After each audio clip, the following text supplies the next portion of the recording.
gonna make a sequel to that little intro, I think.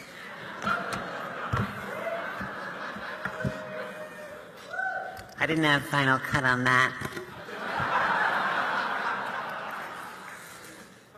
Hi.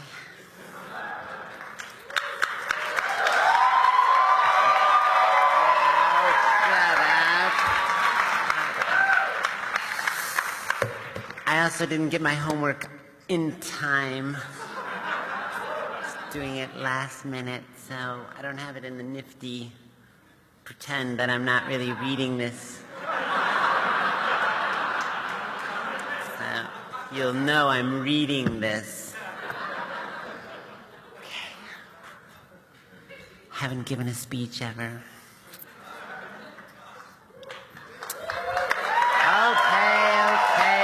Get it. You're very encouraging. I love you.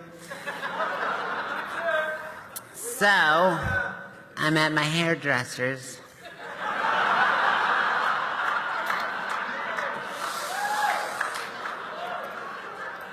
He's gay. Go figure. And he's asking me about this event, and I say, yeah, the HRC wants to give me an award. Really, he says. Award for what? I say, well, I guess kind of for being myself.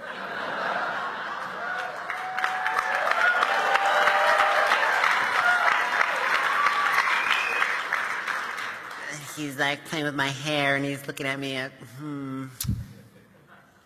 yeah, I guess you make a pretty good you. And I'm like, yeah, well, there wasn't a lot of competition.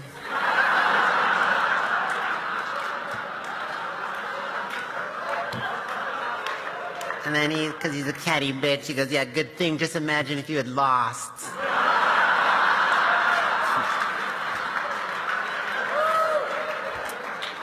So I've been going to this hairdresser, who's this gorgeous, lovely man, for almost 6 years. He knows everything about my family, how close I was to my grandma, how I met and married the love of my life. He did our hair for our wedding 3 years ago. He's seen the drunken, pornographic pictures of our honeymoon in Mykonos. But he doesn't know that I directed the Matrix trilogy with my brother Andy. And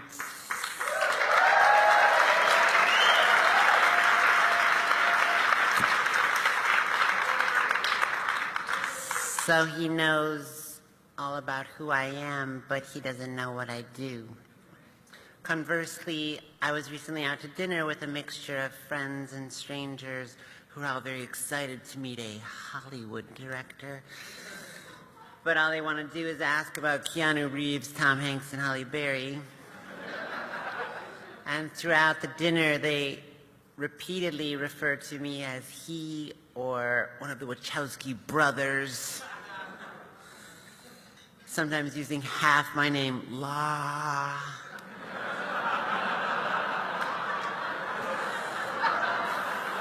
As an awkward bridge between identities, unable or perhaps unwilling to see me as I am, but only for the things I do. Every one of us, every person here, every human life represents a negotiation between public and private identity. For me, that negotiation took a more literal form in a dialogue between Andy, Tom Tickfer, our new brother by love, who's just gorgeous, with whom we directed our latest movie, Cloud Atlas. Thanks for the plug. Go see it. Several months ago, we were sitting in this Berlin club amidst beer-soaked haggardness of a space not intended to be inhabited by people and sunlight.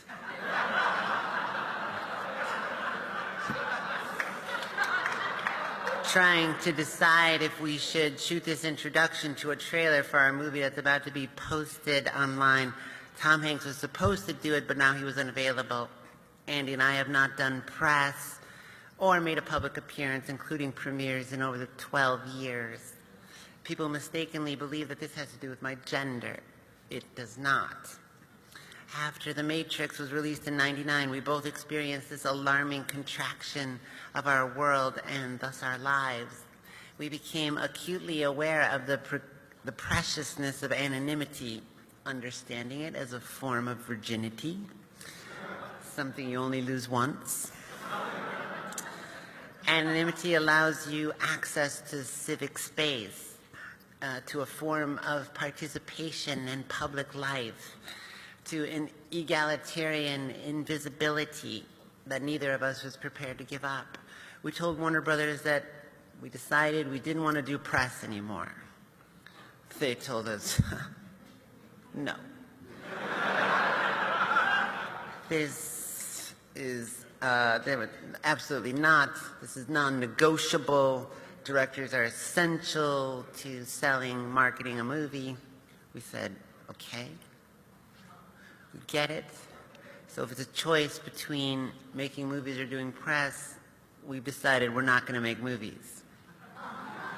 And I said, hang on.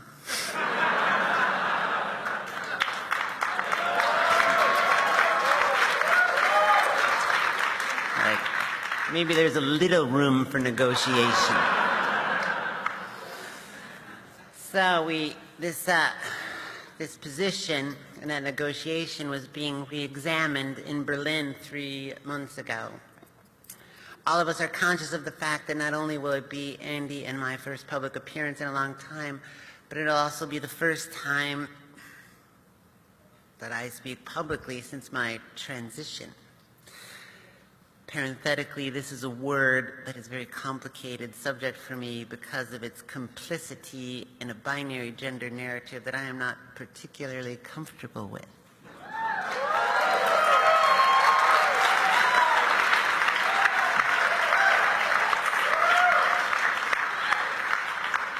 Yet I realize the moment I go on camera, that act will be subject to projections that are both personal and political. I have been out to my family and friends for over a decade, and the majority of that time I've been discussing this particular moment with my therapist, my family, and my wife, because I know eventually I'm going to do it, but I also know that there is going to be a price for it. I wasn't sure how it was going to come out. I just knew that when I finally did come out, I didn't want it to be about my coming out. I am completely horrified of the talk show, the interrogation and confession format, the weeping, the tears of the host.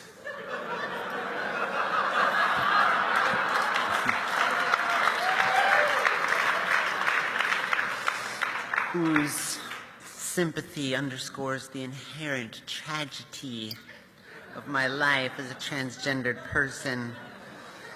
And this moment fulfilling the cathartic arc of rejection to acceptance without ever interrogating the pathology of a society that refuses to acknowledge the spectrum of gender in the exact same blind way they've refused to see a spectrum of race or sexuality.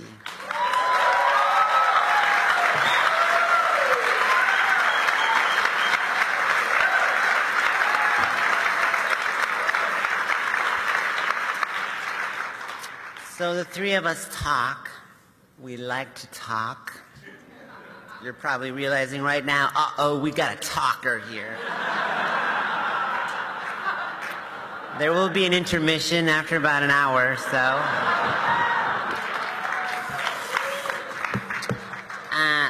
And we're alternating perspectives, quite conscious of the fact that we have just made a film about this subject, about the responsibilities human beings have to one another, that our lives are not entirely our own.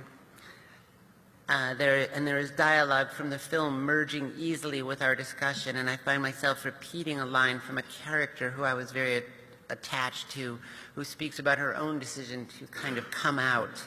She says, if I had remained invisible, the truth would stay hidden, and I couldn't allow that. And she says this aware that even at the moment she's saying it, that the sacrifice she has made will cost her her life. Suddenly I begin this very intense rush of images, thoughts, and memories going through my mind, a kind of life flashing before my eyes that happens, people describe near-death experiences.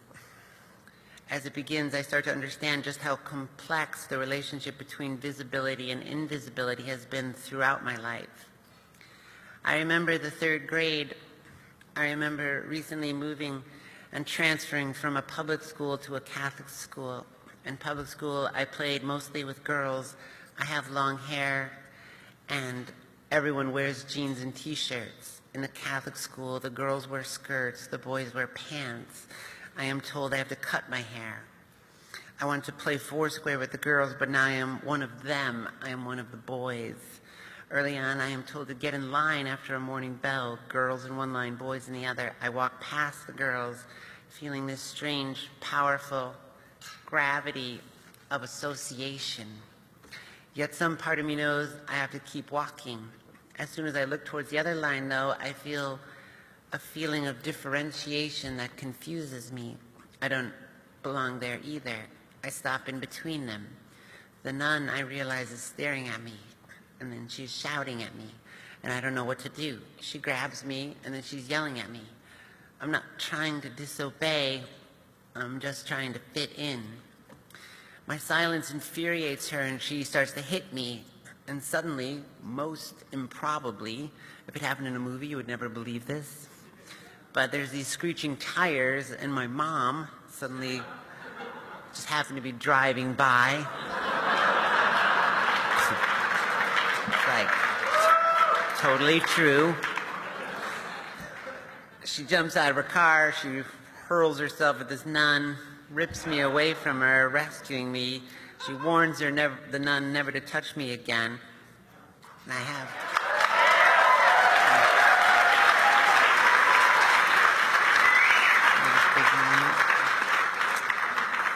And I think I'm safe, but then she takes me home, and she's trying to understand what happened. But I have no real language to describe it. I just stare at the floor, and she keeps asking me over and over what happened, and I begin to feel the same frustration, the same mounting fury that I felt with the nun. She tells me to look at her, but I don't want to, because when I do, I'm unable to understand why she can't see me.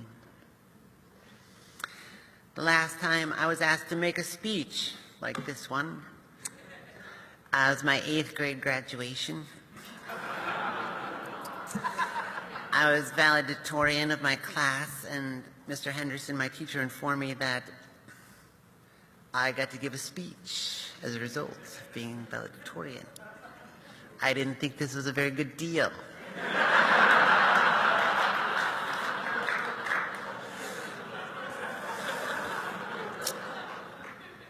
I'm not sure about this little award thing either, but being painfully shy, I declined. I said, let someone else be valedictorian. He didn't like this answer. He said, that's not how it works. He said he understood how I felt. No one likes giving speeches. Why do we do it? But I had to.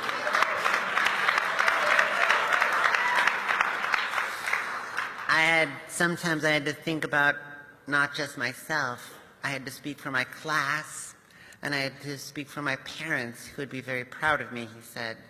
There are some things that we have to do for ourselves, but there are other things that we do for other people. So I wrote this speech back then, much as I wrote this one, with butterflies churning. I worked on it at night, wearing the slip that I used as a nightie that I had stolen from my sister. I wrote about the way that knowledge had an actual materiality, not unlike the materiality of a ladder that could be used to gain access to places and worlds that were previously unimaginable. I have no real memory of giving that speech. I remember afterwards being in the bathroom, hiding in a locked stall, feeling the slip I wore under my suit as I cried, feeling stupid and that I was a liar because I was unable myself to imagine a world where I would ever fit in. In high school, I joined theater department partially because of my older sister, but mostly because of the storeroom high above the stage amongst the catwalks that was filled with costumes. I fell in love with this storeroom as much for its dust-scented privacy where I would sit and read as for the racks of dresses and endless rows of shoes. I remember wearing this beautiful brocaded dress one day with a built-in corset when suddenly I heard the stage manager calling my name. Just before she opened the door, I dove desperately into the shadowed folds beneath the rack dresses, heart pounding like a mouse, listening to her call my name over and over, praying that somehow I might remain invisible. As I grew older, an intense, anxious isolation coupled with constant insomnia began to inculcate an inescapable depression.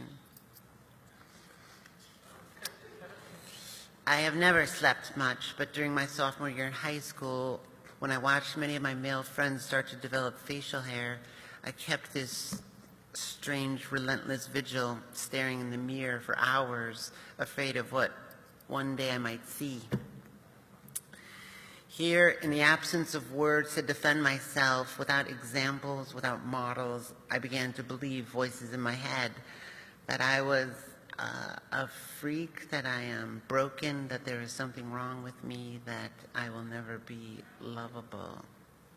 After school, I go to the nearby Burger King and I write a suicide note. It ends up being over 4 pages.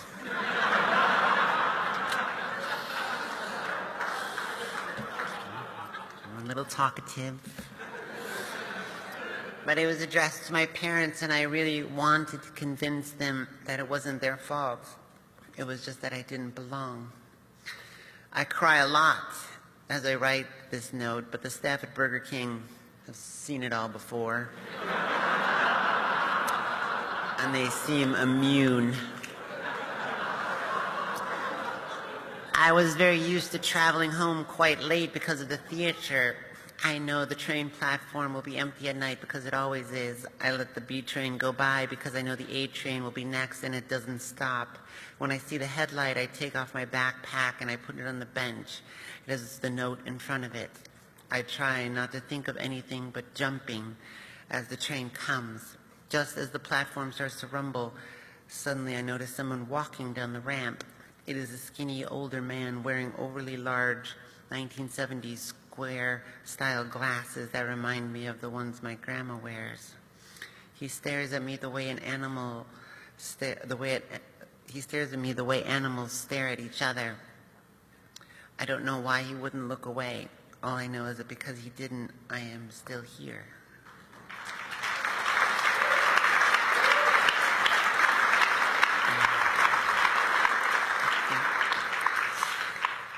Years later, I find the courage to admit that I am transgendered and that this does not mean that I am unlovable.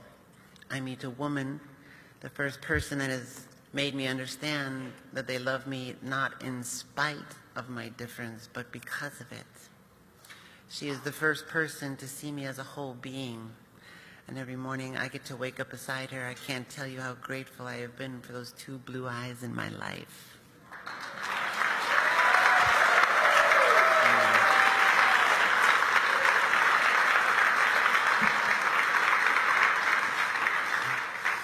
In Sydney, Australia, I finally came out to my family. When I told my mom what was going on, she jumped on a plane immediately. There was this big, tear-soaked baptism.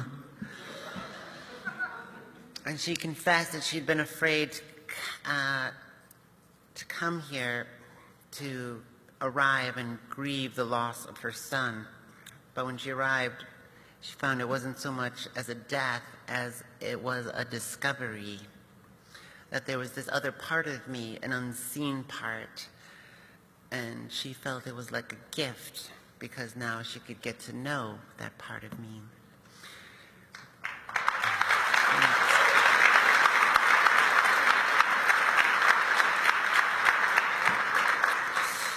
We went to dinner. I dressed as feminine as I could, wanting to be seen by strangers as Lana, hoping that waiters would not call me sir or he, as if these people suddenly had the power to confirm or deny my existence. My mom is also a bit talkative. She always introduces herself to the waiter or waitress. And she's like, "Hi, I'm Lynn. This is my daughter Lana." And the waitress smiled and said, "Wow, she looks just like you."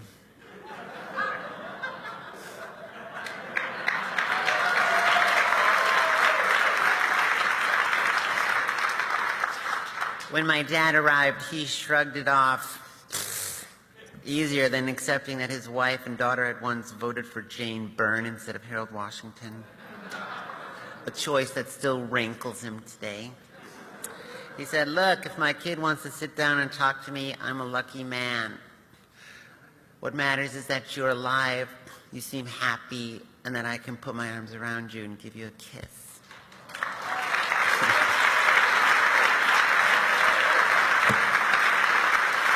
Now, having good parents is just like the lottery. You're just like, "Oh my God, I won the lottery. What the? I didn't do anything." I remember thinking about my dad's words, his acceptance of me when my wife and I first read about Gwen Arroyo. It seemed impossible that something like that could happen so close to this city. And yet here was this person like me, murdered by ignorance, by prejudice, murdered by intolerance. It seemed in direct inverse proportion to the kind of acceptance of my family, murdered by a kind of fear that seeks to obliterate any evidence that would prove that the world is different from the way they want to see it, from the way they want to believe it to be. Invisibility is indivisible from visibility. For the transgender, this is not simply a philosophical conundrum. It can be the difference between life and death. A few short weeks ago, after my coming out, three of us, Tom, Andy, and I, were being interviewed. One of the reporters ventured away from the subject of the film towards my gender. Imagine that, a reporter. My brother quickly stepped in. "Look, just so we're clear," he says, "if somebody asks something or says something about my sister that I don't like, understand I will break a bottle over their head."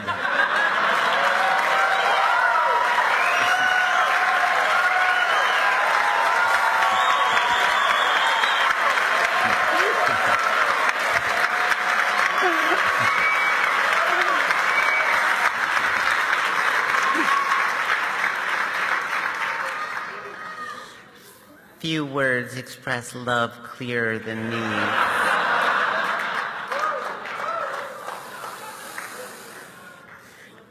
I am here because Mr. Henderson taught me that there are some things we do for ourselves, but there are some things we do for others.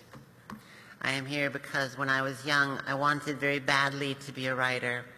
I wanted to be a filmmaker, but I couldn't find anyone like me in the world, and it felt that my dreams were foreclosed simply because my gender was less typical than others. If I can be that person for someone else,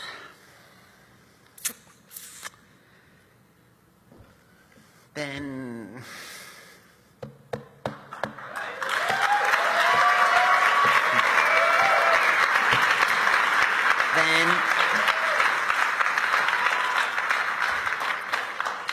the sacrifice of my private civic life may have value.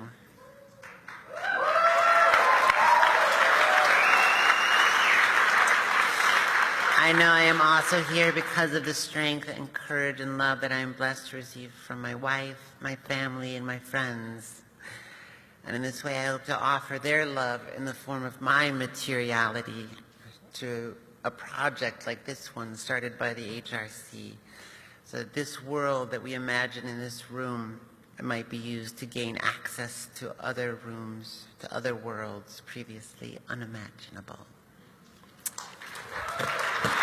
Thanks very much.